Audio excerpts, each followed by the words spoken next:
హాల్లో సమావేశమై ఉన్నారు అందరూ. మౌనం రాజ్యం చేస్తోందక్కడ. ఎవరూ పెదవి విప్పడం లేదు. బదరీ బ్రహ్మ చెప్పిన విషయాలు ఎలా జీర్ణం చేసుకోవాలో వారికి ఎవరికీ అంతుబట్టడం లేదు.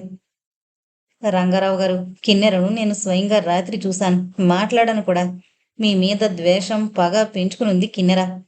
కానీ మీ విరోధులు ఎవరో మిమ్మల్ని అంతం చేయడానికి ప్రయత్నాలు చేస్తున్నారని తెలియజేసింది. చాలా జాగ్రత్తగా ఉండండి. వాళ్ళు ఎవరైంది తెలియజేయలేదా? లేదు. అంతకు మించి నాతో ఏం చెప్పలేదు. సుప్రియ విషయంలో మాత్రం మా ఇద్దరి మధ్య పోటీ ప్రారంభమైంది. మహాశక్తివంతమైన కిన్నెర ప్రేతాత్మను లోబరుచుకోవడమో, లేక నేను బలి కావడమో జరుగుతుంది. నా ప్రాణాలు పోతాయనే బాధ నాకేనాడూ లేదు. కానీ మీరు మాత్రం చాలా జాగ్రత్తగా ఉండాలి. చాలా ఆందోళనగా ఉంది బదరీ బ్రహ్మ కంఠం. బ్రహ్మం, నువ్వంటోందేంటో నాకేమీ అంతుబట్టడం లేదు. ఆవేదన ధ్వనించింది అమరేంద్ర కంఠంలో. లేదు అమరేంద్ర, నీకు నేను చెప్పవలసింది ఒకటే. ఈవిల్స్ పుటిక్స్ విషయంలో మీకు తెలియని, మీరు నమ్మలేని ఎన్నో విషయాలు నాకు తెలుసు. సైకియాట్రిస్టు అయినంత మాత్రాన నువ్వు ఈ విషయాలు విశ్వసించావు. కానీ ప్రేతాత్మలు, వాటి శక్తియుక్తులు ఎలాంటివైంది, ఎంతో అనుభవం గడించిన వ్యక్తిని నేను. కిన్నెర ప్రేతాత్మ చాలా శక్తివంతమైంది. నా సర్వశక్తుల్ని క్రోడీకరించి పోరాటం చేయదలుచుకున్నాను. ఈ నా ప్రయత్నంలో ప్రాణాలు పోయే ప్రమాదం ఉంది. గంభీరంగా ధ్వనించింది బదరీబ్రహ్మ కంఠం. ఆ మాటల్ని వింటూ ఎటు డైజెస్ట్ చేసుకోలేకపోతున్నారు రంగారావు, డాక్టర్ మోహన్లు. రంగారావు గారు, మీతో ఎవరికి విరోధం ఉంది? ఎవరని చెప్పమంటారు? ఇన్ని అనర్థాలకు మూల కారకుడు ఆ భూపతి. వారం రోజుల క్రితం అతని కుమారుడు అత్యంత విచిత్రంగా చనిపోయాడు. నా మీద ద్వేషం ఉన్న వ్యక్తి అతను. ఇంకా మా బంధుబలంలో ఎవరైనా ఉండే అవకాశాలున్నాయి. కానీ నేను ఏమాత్రం భయపడ్డం లేదు. అన్నింటికంటే ముందు నా కూతురి జీవితం చక్కబడితే చాలు. రంగారావు చాలా బాధపడుతూ చెప్పాడు. రంగా, ఆ విషయంలో నువ్వు ఎలాంటి సంకోచం ఉంచుకోనవసరం లేదు. మా బ్రహ్మం సామాన్యుడు కాదు. లేదు అమరేంద్ర, కిన్నెర ఆత్మశక్తి చాలా గొప్పది. భైరవ ఆవాహనకు లొంగినట్లు కనిపించింది. కానీ అంత సులభం కాదు లోబరుచుకోవడం అనే విషయం రాత్రి సంఘటనతో అర్థమైంది, చెప్పాడు బదరీ బ్రహ్మ. సీరియస్గా ఆలోచిస్తూ ఉండిపోయారు అందరూ. ఇంతకీ నా మీద హత్యా ప్రయత్నం చేసింది ఎవరు రంగా? ఆ విషయం మనం ఎలా నిర్ణయించుకోగలం అమరేంద్ర?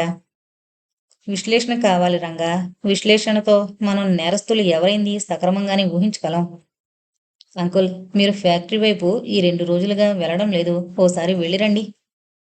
డాక్టర్ మోహన్ మాటలు పూర్తి కాకముందే భయంకరంగా వినిపించింది పెద్ద గావు కేకొకటి.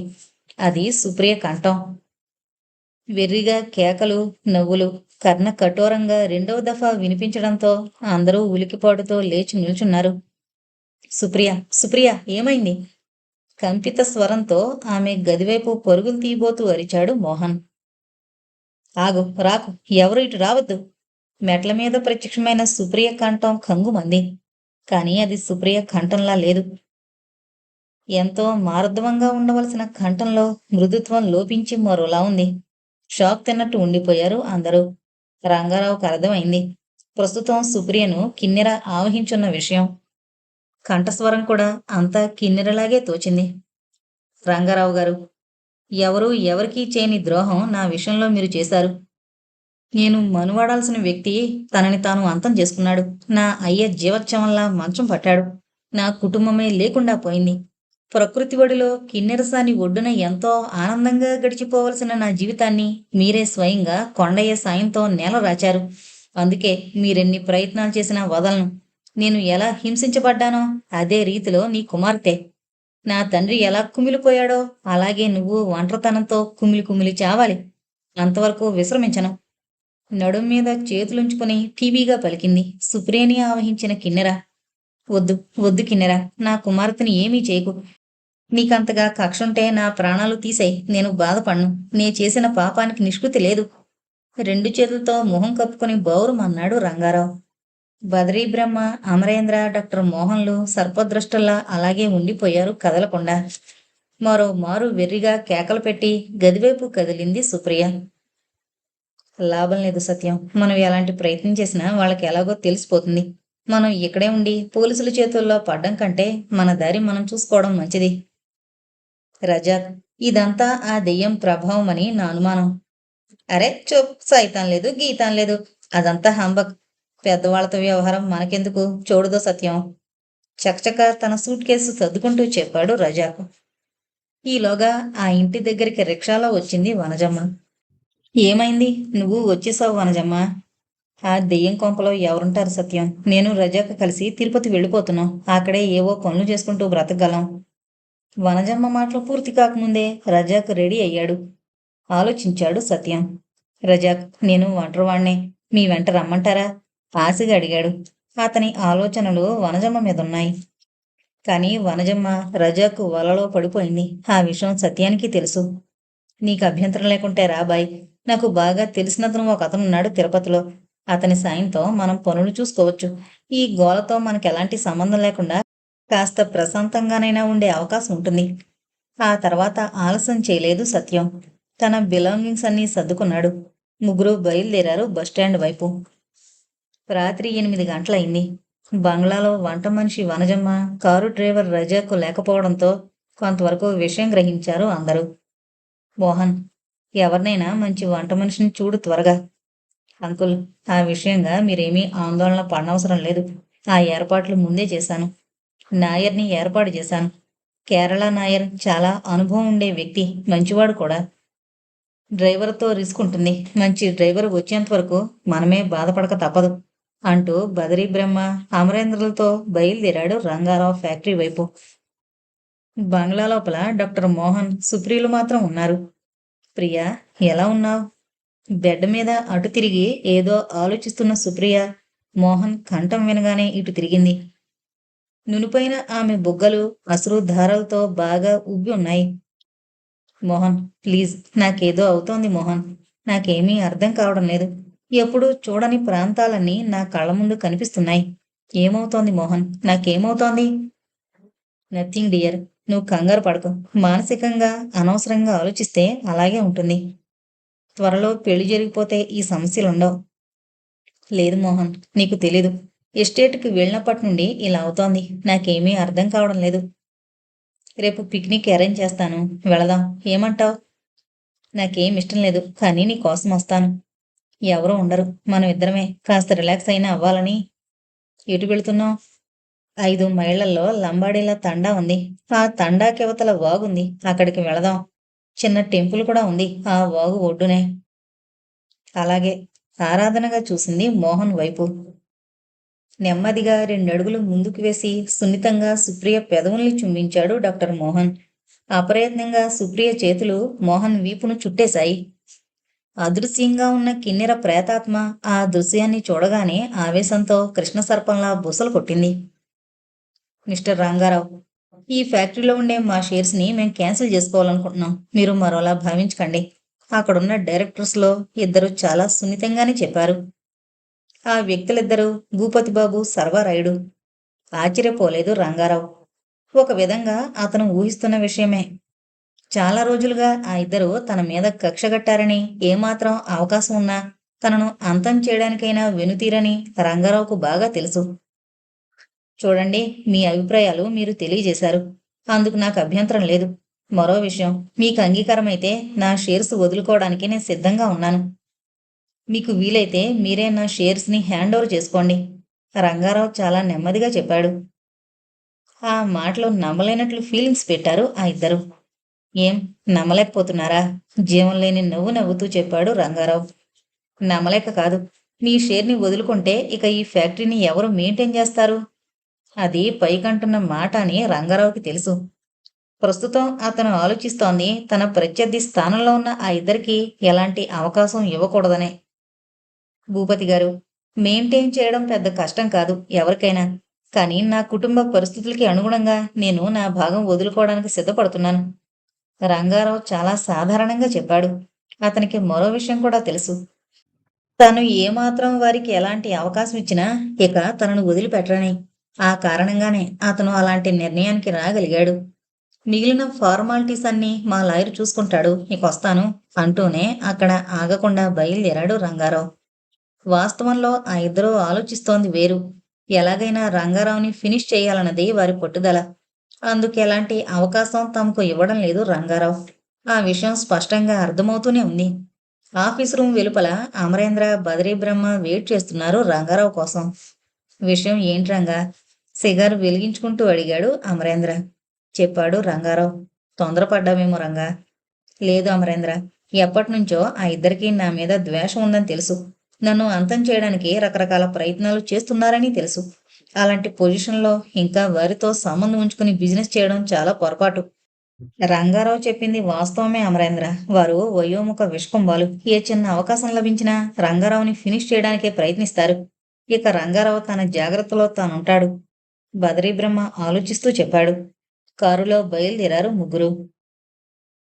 హలో, ఎవరు మాట్లాడేది? నేను సార్, మరిడేను. చెప్పండి. మరిడియా, మీరు రెడీ అయిపోండి. తనే స్వయంగా డ్రైవ్ చేస్తున్నాడు కారును. కారులో ముగ్గురుంటారు. ఎలా వీలైతే అలా కానివ్వండి, మిస్ కాకూడదు. చెప్పుకుపోతున్నాడు ఫోన్లో భూపతి. అలాగే సార్, పని పూర్తయినట్లే. అవతల వైపు ఫోను క్లిక్ మంది. భూపతి కూడా ఫోను క్రెడిల్ చేసి చాలా క్రూరంగా నవ్వుకున్నాడు. రాయుడు, రంగారావుని ఫినిష్ చేసినట్లే. ఆ మరిడయ్య ఎవరండి? మీకు అతని గురించి తెలీదు. ఇప్పటి వరకు రాష్ట్రంలో జరిగిన ప్రముఖుల హత్యలన్నీ అతని ద్వారానే జరిగాయి. అంతటి శక్తియుక్తులున్న వ్యక్తి మరిడయ్య. ఏ ప్రాంతం అతంది? ఎవరికీ తెలీదు. ఒక్కొక్కరికి ఒక్కో ప్రాంతం చెప్పడం అతనికి అలవాటు. లోకల్గా కిరాయి మనుషులు లేరా? ఉన్నారు. వాళ్ళంతా మత కల్లోలాలు సృష్టించడానికి, లూటీలు చేయడానికి, మరికొంతమంది దారి దోపిడీలు సాగించడానికి వెళ్ళిపోయారు. అదీగాక లోకల్ వెధవలతో కొన్ని రిస్కులున్నాయి. అది నిజమే. ఈ మధ్య ఎలక్షన్స్లో రిగ్గింగ్ చేయడం, బూతుల్లో దూరి బ్యాలెట్ బాక్సులు తీసుకెళ్లడం లాంటి పనులు చేయడానికి అలవాటు పడి బ్లాక్ మెయిలింగ్ చేయడం బాగా అలవాటు పడ్డారు. మీరు ఈ బద్మాష్ వెధవల బుద్ధి బాగా గ్రహించినట్లున్నారే. మనలాంటి వాళ్లకు తప్పదు కదా. రండి, గెస్ట్ హౌస్కు వెళదాం. ఏంటి, ఏమైనా విశేషం ఉందా? విశేషం అంటే విశేషమే. 2 రోజుల్లో ఒక టెక్స్టైల్స్ కంపెనీ వాళ్ళు మిస్ ఆంధ్ర కాంపిటీషన్స్ నిర్వహించబోతున్నారు. ఆ పోటీల్లో పాల్గొనబోయే జంటలు 2 ముందే మన గెస్ట్ హౌస్కు చేరుకున్నాయి. కారణం, జడ్జిమెంట్ విషయంలో కాస్త కరుణ చూపాలని నవ్వాడు భూపతి. అర్థమైందిలేండి, పదండి త్వరగా. ఇద్దరూ బయలుదేరారు భూపతి గెస్ట్ హౌస్ వద్దకు. వారి మాటలన్నీ అదృశ్యంగా కిన్నెర ప్రేతాత్మ విన్న విషయం వారికి తెలీదు. రంగారావు డ్రైవ్ చేస్తున్న కారు 1/2 కిలోమీటర్ దూరంలో ఆగిపోయింది సడన్ గా. ఎంత ప్రయత్నించినా కారు స్టార్ట్ కావడం లేదు. ఏం జరిగింది రంగా? ఏదో ట్రబుల్ ఇచ్చినట్లుంది, స్టార్ట్ కావడం లేదు. డోర్ ఓపెన్ చేసి కిందకు దిగుతూ చెప్పాడు రంగారావు. బోనెట్ ఓపెన్ చేశాడు. ఫ్యాన్ బెల్ట్ తెగిపోయింది. రేడియేటర్లో వాటర్ లేదు. ఆశ్చర్యపోయాడు రంగారావు. ఎలా సంభవం?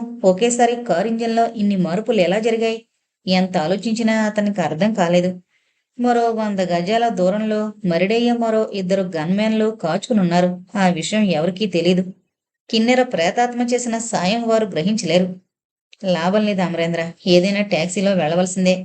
నిస్సహాయంగా మిత్రుడి వైపు చూస్తూ చెప్పాడు రంగారావు.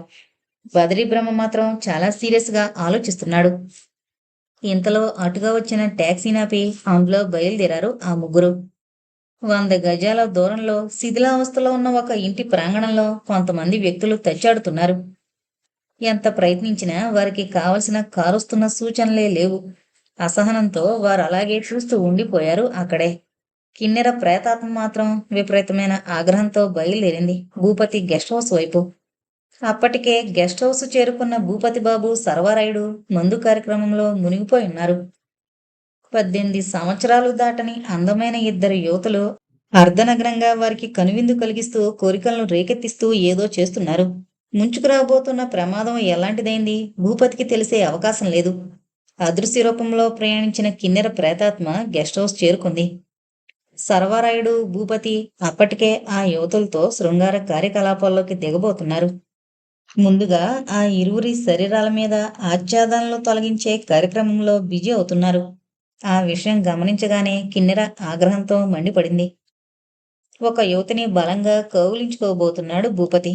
అక్కడే టీపై మీదున్న ఖాళీ బాటిల్ రయ్యమంటూ గాల్లో దూసుకొచ్చి పట్టమంటూ తాకింది అతని చేతుల్ని. 2 చేతులు ముంజేతులు విరిగిపోయిన ఫీలింగ్తో వెర్రిగా కేక పెట్టాడు. బాటిల్ కింద పడి బొళ్ళుమనే శబ్దంతో ముక్కలైంది. కెవ్వుమంటూ అరిచింది ఆ యువతి. భయంతో కంపించిపోయింది. భూపతి, ఏం జరిగింది? ఎందుకలా అరిచావు? సర్వారాయుడు విషయం తెలియక కంగారుగా అడిగాడు. ఈ దఫా మరో ఖాళీ బీరు బాటిల్ గాల్లో ఎగురొచ్చింది. దబదబమంటూ సర్వారాయుడి వీపు మీద నాట్యం చేసింది. సర్వారాయుడు భరించరాని బాధతో చిందులు తొక్కాడు కొంత సమయం. బాబోయ్! దెయ్యం దెయ్యం ఉందిక్కడ. ఏకకంఠంతో కేకలు పెడుతూ గెస్ట్ హౌస్‌లోంచి అర్ధనగ్నంగానే రోడ్డు మీదకి పరుగులు పెట్టారు వారు. రేయ్ భూపతి! నీ ప్రాణాలు తీస్తాను. కొన్ని సంవత్సరాల క్రితం నీ స్వార్థం కోసం నా జీవితం నాశనమయ్యేలా చేశావు. అందుకు బదులుగా నీ కొడుకుని బలి తీసుకున్నాను. త్వరలో నిన్ను అంతం చేస్తాను. ఈ ఎవరు నువ్వు? ఎవరు నువ్వు? ఎవరూ కనిపించకుండా మాటలు వినిపించడంతో కంగారుగా అడిగాడు భూపతి.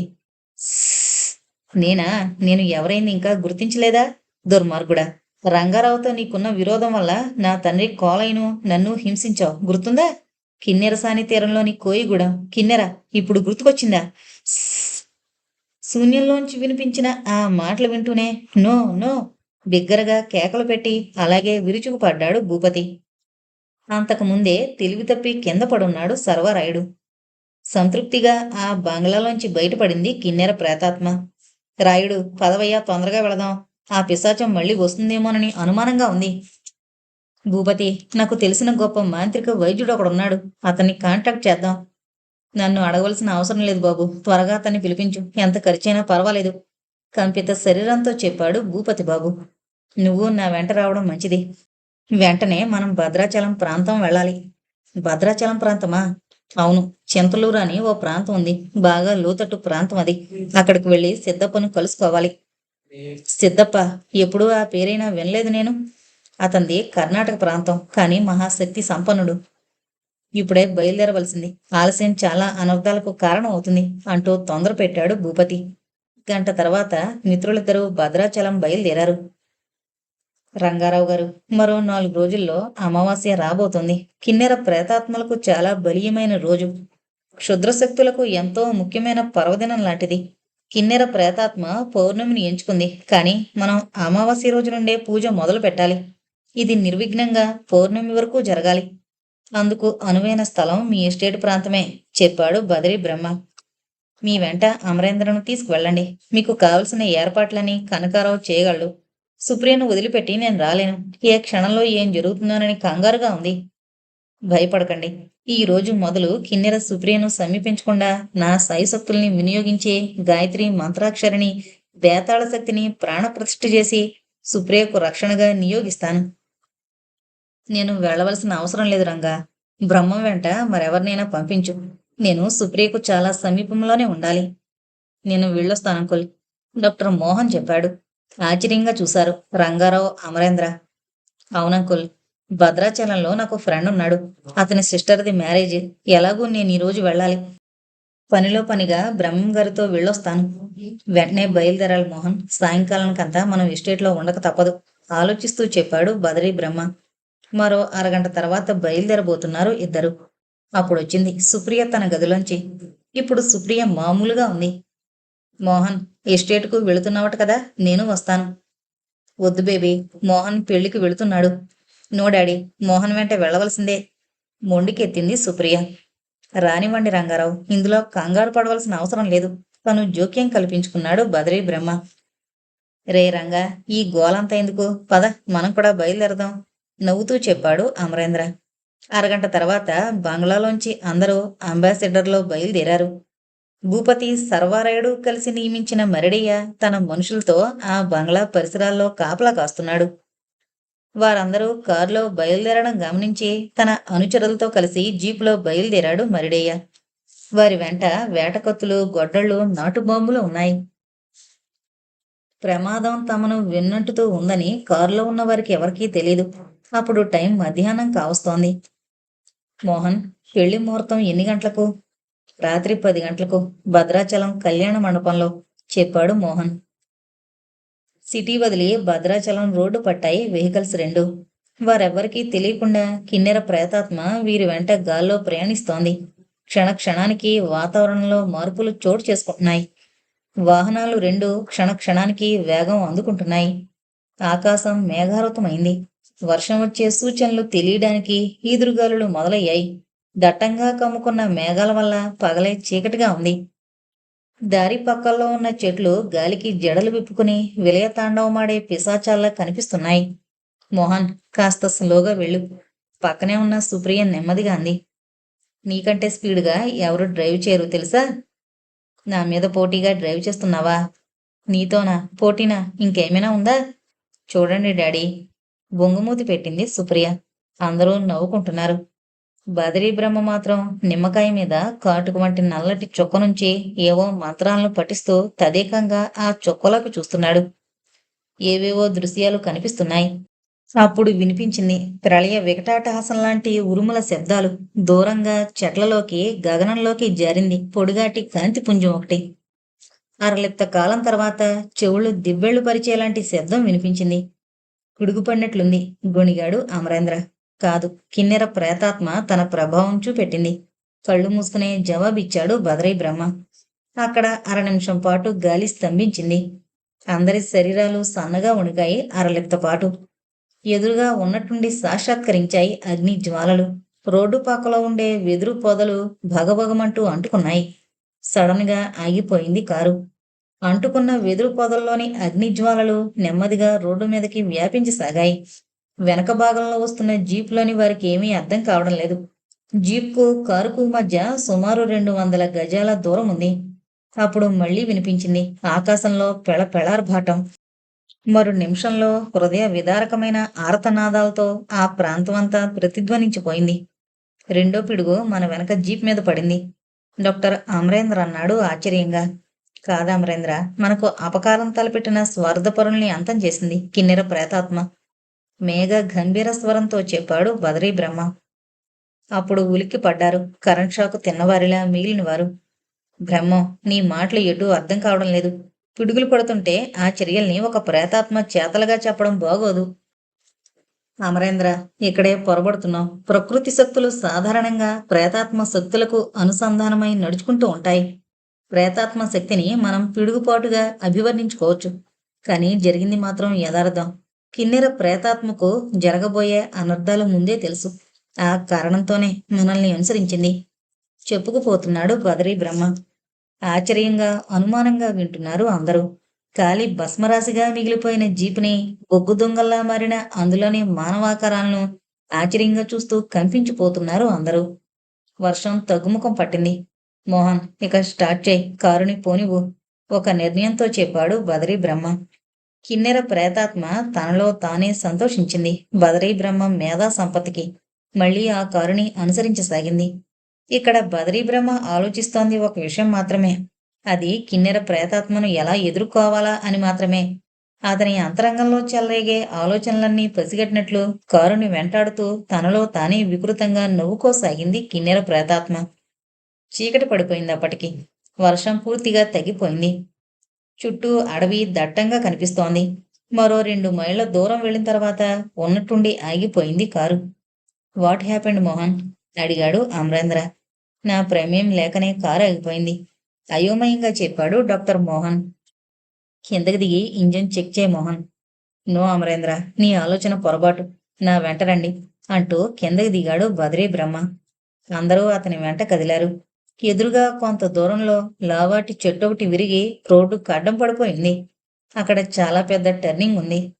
చూసారా, ఇదంతా కిన్నెర ప్రభావం అంటూ ఆ చెట్టు కొమ్మను పక్కకు లాగడానికి ప్రయత్నం మొదలు పెట్టాడు బదరీ బ్రహ్మ. మిగిలిన వారు అతనికి సాయం చేశారు. పావుగంట తర్వాత కారు బయలుదేరింది. కొంత దూరం వెళ్ళిన తర్వాత భద్రాచలం దీపాలు కనిపించసాగాయి.